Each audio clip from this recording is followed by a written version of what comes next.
In 1971, a small American company took a gamble no one expected. They built a muscle car that could out-handle a Camaro and out-design a Mustang, yet almost no one remembers its name. It was called the AMC Javelin, the only muscle car ever adopted by a U.S. police force. Straight from the factory floor. Today, most of its kind sat silent in barns and junkyards, their badges coated in dust. But for a brief, defiant moment, this was Detroit's boldest underdog. By the late 1960s, Detroit was a battlefield of horsepower. Ford had its Mustang, Chevrolet its Camaro, and Dodge its Charger, icons backed by billion-dollar budgets. But in Kenosha, Wisconsin, a smaller company refused to be left out. American Motors Corporation, better known as AMC, had built its reputation on economy cars like the Rambler. Then, in 1968, its design, Chief Dick Teague pushed an idea. That seemed impossible. For a company its size, a true muscle car. The result was the AMC Javelin, launched to take on Detroit's giants head-on. Where others sold volume, AMC sold style, sleek fastback lines, bold patriotic colors, and a design that looked faster than it was built to go. And though it never dominated sales charts, the Javelin became proof that innovation didn't require a mega factory, just nerve. At AMC, resources were scarce, but imagination was not. Design chief Dick Teague had spent years in the shadows of Ford and GM, sketching ideas no executive would risk. In Kenosha, he finally found AA, home where design wasn't ruled by committee. His team, a few dozen stylists, engineers, and machinists, worked long nights, shaping clay models by hand. The Javelin was their rebellion against conformity, bold curves, swept fenders, and a roofline that looked in motion even at rest.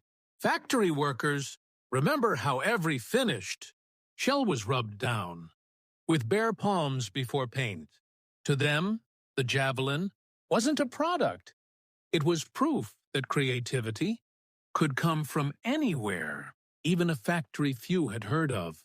1968, when the first units rolled out, some workers wept.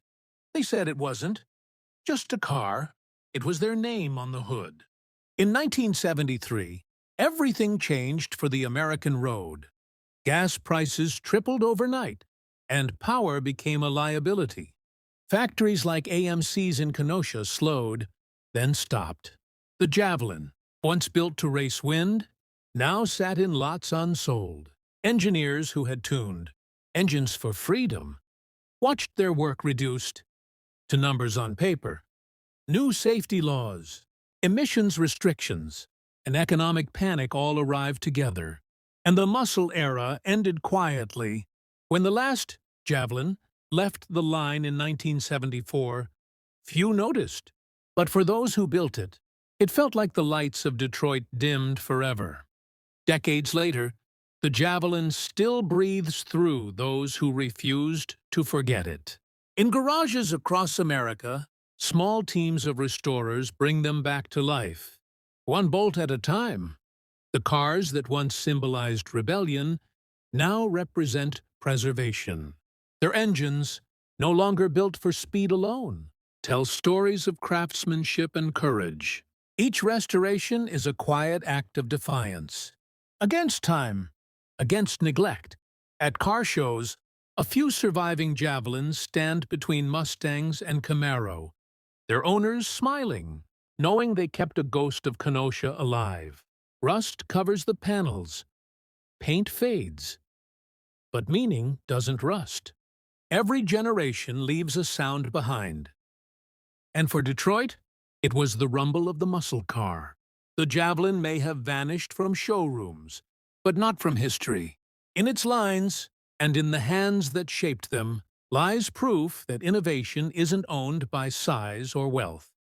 It belongs to those who dare to build something different, even when no one's watching. Today, when a restored Javelin fires up on a quiet street, that sound carries more than horsepower, and it carries memory, because every time one engine turns over, eh? It reminds us that America's soul was never just about speed. It was about belief.